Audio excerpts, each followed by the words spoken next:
ด้วยนะ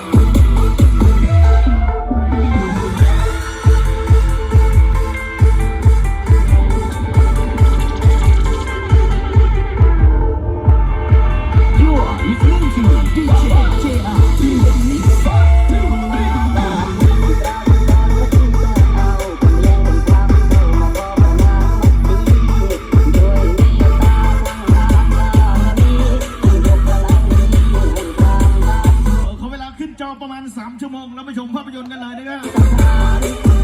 ลมแรงขึ้นจอนานหน่อยวันนี้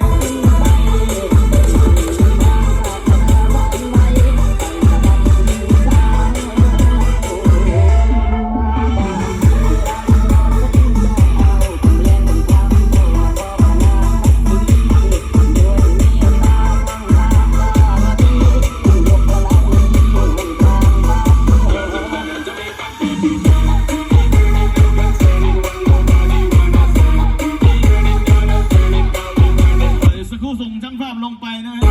ให้เวลาทาแป้ง5 นาทีสาวๆทาลิปสติกด้วยเพื่อความสวยงาม